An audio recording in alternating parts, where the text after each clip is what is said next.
first is just for the record and for those people watching on television. The Economic Club of Chicago and Bloomberg both invited Vice President Harris to a similar interview about her economic plans that she has declined so far. Only 3 weeks to go to the election. Will you commit now to respecting and encouraging a peaceful transfer of power? Well, you had a peaceful transfer of power. You had a peaceful transfer of power. You had a peaceful... Come on, President Trump. You had a peaceful transfer of power compared with Venezuela, but it was by far the worst transfer of power for a long time. Thank you. I appreciate that, because this is what they like to do. This is what they like to do. My question was about your allies, not about China. You are going to annoy the people you need to rally behind you. But our allies have taken advantage of us more so than our enemies. Our allies are the European Union. We have a trade deficit of $300 billion with the European Union. How about this? Gavin Newsom, he's the governor of California. Newsom. He signed Newsom, I call him. Yeah. But do you think... No, he corrected me. He corrected me. I said, that's the first time I've been corrected. There are CEOs out here, if they said those sort of things about a rival CEO, they'd be sacked. Do you think it's fine for a president? But they don't have to survive like me. They don't have to go through what I have to go through. There's never been a president that's been treated like me, so I have to fight my own way. Well, you made a very good job of... He signed a bill in California 2 days ago that you don't even have the right to ask a person for voter ID. And if you ask a person for voter ID, of course you have to show voter ID. The only reason you wouldn't do, because they want to cheat. The bill says you cannot, it's against the law for you to ask a person, may I please see your voter ID when he votes? What is our country coming to? What's going on, everyone? It's Talks with Kenny, and I wanted to let you guys know, early voting is starting. I want you guys to make your voices be heard today in this election. And today, I wanted to focus on this Bloomberg interview that Donald Trump just did a couple of days. I think it was yesterday at the time of me recording this video. And I just saw from the clip, it was spectacular. The fact that Kamala Harris avoided the interview shows you how this is not her best issue. This is one of the reasons why many men, I always joke around saying that, is going to support for Donald Trump. Like, this is why black men, white men, Asian men, no matter. This is why men are supporting Donald Trump. Because if you see the polls, if you look at the gender, men, what is your biggest issue in this election?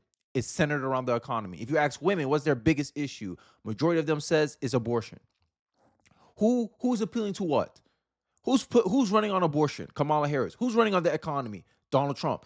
But the people on CNN, Kenny, told me it was because of sexism and misogyny that men are not supporting Kamala Harris. No, that's a false narrative they like to do because they don't want to take accountability for their bad ideas, their crap of an idea, right? And this is a big problem that I point out in my videos, that the only one who could generate wealth in this country and the world are entrepreneurs, not politicians. Politicians don't know how to create wealth and have no incentive to do so. And when they try, what they create is corruption. And this is the Biden-Harris administration. You look at like I told you, Biden and Harris, $42 billion allocated for building charging stations. It's been 3 years. They still have not, actually, they built eight. With $42 billion, they only was able to build 8 charging stations. There was another case where Kamala Harris got billions of dollars to bring a more accessible internet to rural America. She still has not even created one damn infrastructure for it. Yet you want to keep telling me, you want me to believe that Kamala Harris, your economic opportunities for black entrepreneurs will give you $1 million, which sound like the PPP loans. Come on. And there's always a track record, right? That inflation was created by student loan forgiveness, right? So government spending does not help. And this is the idea. This is why I led in with Javier Milei, is because if you want change, you put business people, you let the private market, you let us do the work, because we have a better understanding of our personal circumstances than some bureaucrat somewhere in Washington who is so far away from the problem that he doesn't even know how to, he don't have the details to actually create an effective solution. Because like I said, the government is merely a referee. And we all know referees don't know how to win the game, but they can sure as hell, if they make the wrong call, swing the game in someone else's favor. And this is the problem that I see in the government, is that the government is acting too far outside its boundaries. And in this next clip, I'm gonna highlight something that made me. This is one of the biggest reasons why I'm supporting Donald Trump, is that he's willing to hear people's ideas. Since Ice Cube, and a lot of black people like to forget this, Ice Cube said, yo, Donald Trump was more responsive to my plan. He actually said, hey, can I implement some of this into my policy? And that's how Donald Trump came up with the Platinum Plan, because he borrowed it from Ice Cube, right? And Donald Trump's shown this willingness to negotiate. He's negotiable. And this, as a voter, I see this as more appealing than the Democratic Party, where they tell you black people, shut up, get in line, you're supposed to support us. And Roland Martin, even he complains about the fact that they don't have enough black Democrat strategists to tell them how to outreach them. So what I'm supposed to do as a voter? Vote for a party that I don't want to hear, that just is entitled to my vote and expect me to vote for them because of my skin color? Or one party that's willing to hear other people's outside ideas, regardless if they're a Democrat, libertarian? If he thinks it's a good idea, he'll take it onto his policy. Who should I vote for? Logically, is Donald Trump, hands down. That's why I said anyone who's supporting Kamala Harris, you're supporting it because either you hate Trump, you're a Democrat tribalist, or you're just a vote blue no matter who person. But don't sit here and tell me you have an intellectual, intelligent reason to vote for Kamala Harris, because many of you don't. In this next clip, you're going to see Kevin O'Leary praise Donald Trump, and he 100% endorsed this idea. And this is why I said Kamala Harris can't win on policy. Let's take a look. Can an outsider in government do what the former president says Musk can do? Well, let's go down the checklist, and whether we, on a bipartisan basis, because this idea should work for red and blue. Is there fat in the federal government? Check the box on that, yes. There's always been fat. No one's really taken a knife to it really yet.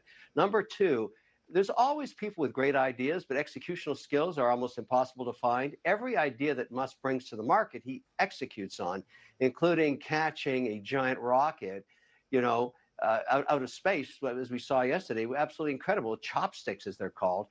Those are called executional skills. I would pay to see the movie where they unleash Elon Musk on the federal government in looking for efficiencies. That is a great idea. I 100% endorse this. He would do a fantastic job for every single taxpayer. Release the hounds. Let's go. I think everybody's trying to ignore that we have had radical leftists in this country who have no respect for our institutions, our laws, our government, our whatever, wherever they happen to be. And just a few weeks ago in Washington, D.C., they took the American flag down in front of Union Station and burned it, and were hoisting and flying the colors of Hezbollah and Hamas. I mean, look, these people do exist. I hope they don't do anything on Election Day, but you can't ignore the fact that they exist. Number two, his best vectors for the people you just described are quite obviously the economy, immigration, crime, and the concept of, is it a change election? Because most people want change, and his best vector is, look, if you want change, you can't leave the same people in charge who have given you results that you don't like. It was, is, and will forever be, for the next 3 weeks, his best vector for people who are on the fence. Look at the polling. His retrospective job approval is better than what's currently in the White House, and he's never been more popular. There's a reason for that. It's because people are comparing in real time two presidencies, and they know they got better results out of him. That's his best message. So as you see, that's Scott Jennings broke it down perfectly, and this is how I see the election. How are you going to reward the same person who's part of the administration that's causing the problems you're complaining about, right? If, let's take this as a job interview. If an employee was part of a team that was the least performing team, you don't want to promote somebody in that team into a higher position. Make it make sense. And this is exactly the pitch that I think Donald Trump is highlighting in, and I think this is one of his best interviews. So right here, for this 1 minute and 58 seconds, we're going to look at the top 5 moments of that conversation. It was an hour-long conversation. If you want to watch the whole thing, it was great. And you saw snippets of it in the intro, but I want to kind of give you my real-time reaction to some of the moments in this interview, and I'll give you my perspective after. So let's take a look. I think it's the greatest job in government. You show up to the office once a month, and you say, let's see. He's talking about and everybody talks about you like you're a god. Oh, what will he do? I mean, before. He's talking about the Federal Reserve here, just for clarification. The guy used to walk into my office. He was like begging. He was fine. But you did talk about you talked about removing him once. I did, because he was keeping the rates too high. Yeah. And I was right. What does the Wall Street Journal know? They've been wrong about everything. So have you, by the way. You've been wrong about You're trying to turn this. You're trying to turn this. You've been wrong about No, you're trying to turn this into debate. There are It's business not a debate. people. There No, are but business you're wrong. people. You've been wrong. You've been wrong all your life on this stuff.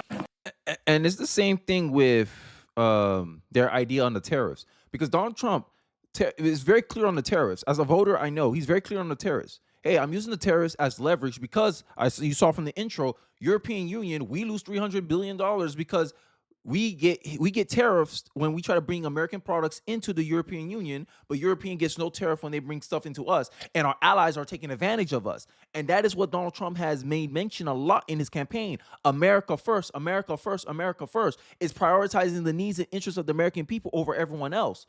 And we have this like backwards notion, and it seems like there's a globalist notion that we have to care about the world and at the expense of Americans. Americans taxpayers are paying for Ukraine. American taxpayers are paying for Israel. But has any of these allies ever contributed the other way around? No. They sit there, act like they're the little brother. Oh, little big bro, take care of me. And then big bro's in trouble, little bro nowhere to be found. This is how the allies act in the balance of things. That don't sound like an ally to me.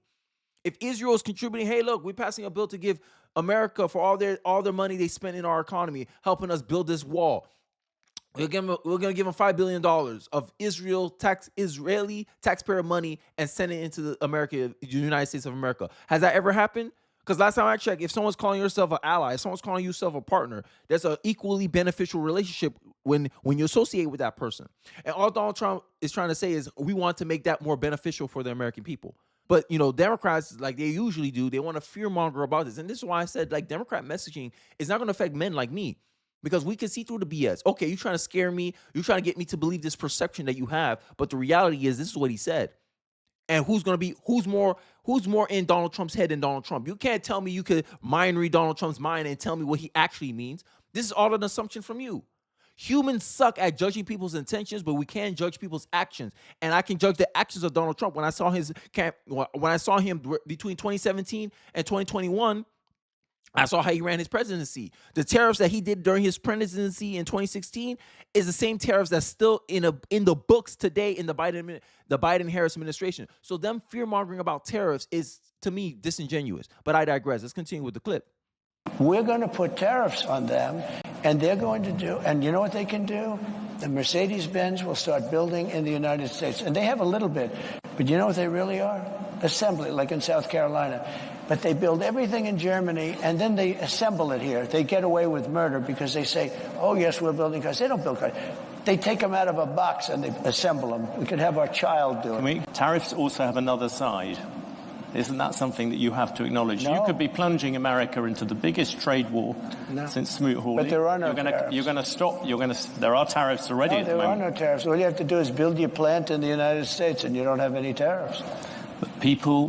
And this is something that I always talk about on this channel. If you know, I'm a big fan of Charlie Munger, Morgan, I forget his name. But show me the incentives, and I'll show you the outcome. If you create an incentive structure where, hey, if you're not headquartered in the United States, you get a tariff. What is the logical answer? I don't want to pay the tariffs. Let me build a company in America. Let me build manufacturing in the United States of America. What's that going to bring? Jobs for who? Americans. This is how Donald Trump was able to bring some jobs back from the manufacturing sector back into the United States, and the United States started to become a producer again. Because the government's job, this is the primary job of the government, is not to help you in your life, is not to solve your problems, it's to create a structure, an environment that allow you to empower you to make certain decisions. And hopefully those decisions bring about a greater and a better outcome than what they're incentivizing now. This is why I have a problem with giving all these taxpayer credits to single motherhood. Why single moms, single parent households have a better tax rate, tax bracket than people who are married, because you're incentivizing people to be single. You're incentivizing people to separate, right? People are gaming the tax system by they're married, but they're claiming they're separated so they can get more tax write-offs. Make it make sense. You're incentivizing things that are detrimental to the future society of America. And you see why we are so brittle today, why we have so many people just caring about themselves, nihilistic, self-centered. Hell, I would even say narcissistic. And you wonder why you got people out here looking at it for their own interests and not caring about the interests of other people. Why we can't interconnect with each other anymore. We used to understand this. Hey, some politicians are going to have to make tough choices. But now we want politicians to sit here and be altruistic for everybody around the world. No. America doesn't have enough resources to take care of the entire world. And that's a fact. Let's continue. A lot of places like... How about this? Gavin Newsom, he's the governor of California. Newsom. He signed... Yeah, so you guys saw that clip already where he's talking about and he's highlighting how they're creating an incentive structure where it allows illegal immigrants to vote. And no smart person will be like, yo, your actions telling me that you want this door to be open because you passed it. So I'm going to assume you gain some benefit for having illegals voting in your system or giving the illegals an opportunity to vote in your system if you're not checking for voter ID. And when we do this, conspiracy theory, it's false. There's no evidence. Just because there's no evidence of a claim does not make it automatically false. That's the dumbest ish I ever heard. And this is the problem I have with the Democratic Party. This is my problem I have with the media. Because the media, any claims that the Democrats make, they project it as possible. Oh, this is a possible possibility. Let's dissect this possible possibility. If a Republican bring up a point, they'll deny, diminish, minimize the concern, and try to pretend that it's some type of kooky conspiracy theory. This is the passive-aggressive crap that I'm talking about with liberals. That this is their go-to move. Passive-aggressive, try to label you something, to try to discredit you, try to make you seem out of bounds so you don't speak up about these things. But when you have the courage to push through all that, they got nothing. They got a whole lot of nothing. Here's a recording of Charlamagne asking Kamala Harris about the border and see how she answered this question. But doesn't the Biden administration have to take some blame for the border, though? A lot of the blame? Because, I mean, the first 3 years, y'all did get a lot of things wrong with the border. No, Charlamagne, within hours of being inaugurated, the first bill we passed before we did the Inflation Reduction Act, before we did the Bipartisan Infrastructure Act, before we did the Safer Communities Act to deal with gun violence, first thing we dropped was a bill to fix the broken immigration system. Which she broke. Remember, they revoked what? 92 executive orders, Donald Trump's 92 executive orders around the border. So you created a mess, you bring it in, and then you pretend, we're going to try to pass a bill to fix this stuff. It makes no logical sense. I want to end off this video with this clip that I found. Okay, I have a genuine question. Why is it harder for me to start an LLC, start a Roth IRA, or access my bank account information than it is for me to get an abortion, get birth control, or receive gender-affirming care in America? This is the party, the Republican Party, of common sense. Forget about conservative, liberal. We're, let's say conservative, but we're really a party of, we need borders. We need fair elections. We don't want men playing in women's sports. We don't want transgender operations without parental consent. You know, there's so many things, but it's 99.9% is common sense. It really is common sense. And I think that's the greatest line that Donald Trump can drop. Republican Party is a party of common sense. If you have common sense, the Republican parties or at least in 2024, they're the party for you.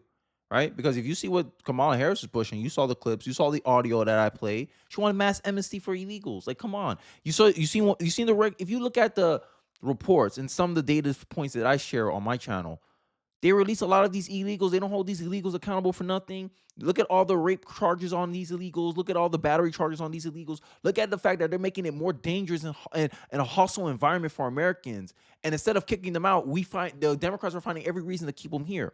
Look at the amount of money and budget shortfalls these illegals are causing to our systems. Look at Chicago. Look at Boston. Look at New York. Look at how much money they're spending just to keep them here. They're redirecting funds from FEMA, and then they're saying, Donald Trump did it too. Donald Trump used a fraction of the FEMA money, and he used it to push them out, not keep them in. And make it make sense. These people the Democrats always trying to find reasons to excuse and justify their rule. At the end of the day, you ain't the answer, Sway. Democrats are not the answer, Sway. You want to change? It ain't Democrats. I'm just being honest with you. And it's not Democrats. Because you gave Democrats a chance for 3.5 years. Look at the results. Don't look at their intentions. Don't look at what they're trying to tell you. Look at the results. Because when me and you go to work, our boss don't look at our intentions. Oh, you tried to do a good job. They look at the results. Hey, you ain't working out. You ain't panning out. And what's going to happen when you don't pan out? You get fired. So you want to treat a politician better than how you get treated as a private citizen? Hell no. I'm looking at the results. Hey, your results are not good. I'm not going to reward this party. I'm not going to reward this administration by electing anybody associated with that administration. So Kamala Harris, bye-bye. You have to go. You're not entitled to my vote because you think you're a black woman, right? And this is the argument that many black men are trying to say, yo, like, we've been doing the same ish. We've been voting for the same party for 60 years, getting the same results. It's time to try something new. And like I said, the youth, the young people of in Black America, they know. They like, yo, we can't keep doing what our grandfathers did. We can't keep doing what our grandparents, parents are doing. Uncles, we can't keep doing what they're doing. Because look at the results. They still complaining. Voting Democrat 60 years, still complaining about the same ish. And they want to justify it. Like, no, you just want to be comfortable. And last time I checked, change is outside your comfort zone. So what do you have to lose? That's Donald Trump's. That's the biggest mic drop moment in political history. Black people, what you got to lose? You want more of the same? You want to be in the abusive relationship with the Democratic Party? I hear black people complain. In my family, I hear them complain a lot about the Democratic Party, but they still vote for them. Make it make sense. Oh, we're in an abusive relationship with the Democratic Party, but you don't continue voting for them. What incentive do they have to change their ways if you keep rewarding them for their current behavior? Make it make sense. Show me the incentive, I'll show you the outcome. If you continually support the Democratic Party no matter how they treat you, what incentive does the Democratic Party have to change? If everything stays the same right now, Black America, Democrats get 90% of your vote. So what incentive does Democrats have to actually do something for you when you're already rewarding them for doing nothing but pander to you? This is why they rather pander to you. This is why they want to do all this symbolism to you. They'll do all this symbolism for you because that don't require nothing and it won't change your situation to the point that it threatens their stronghold on your community. Look what you live at. Democratic run. You voted in Brandon Johnson, black women, and now in black women in Chicago complaining about how he's using all their resources for illegals. You voted for it. You voted for it. You didn't do your research well enough, I guess. But you want to sit here and bitch and complain about it. And then when black men point to you and say, black woman, who you voted for? Chicago. Black women in Chicago, who you voted for? Brandon Johnson. Oh, you're the problem. But you want to blame the system. But you don't see how your actions, your decisions contributed to the very same system and environment that you created for yourself that's creating these outcomes that you're complaining about now. And now when a black man like me saying, yo, let's give Trump a try. Hey, let's vote Republican. Black liberal women want to come in my comment section talking about how I'm misinformed. No, I'm not misinformed. I just have a different view and priorities than what you think is beneficial. You can't make any logical sense about why we should continue incentivizing and rewarding this party for its bad outcomes, but you want to make fun of me. You want to call me ridiculous. You want to call me names because I don't see it your way. You sound like a great person to be in a relationship with. Oh, you don't see it my way? You're bad. You're evil. You're mean. No, I'm just different. But I digress. Let me know your thoughts in the comment section below. Early voting starts. Hope you guys put your vote in. Do not take this election for granted. Try to convince a family member. I know I've been trying. I'm splitting hairs over here, but I digress. Let me know your thoughts in the comment section below. Don't forget to like, comment, subscribe. I appreciate you guys watching to the end of the video, and I'll catch you guys on the next one. Peace.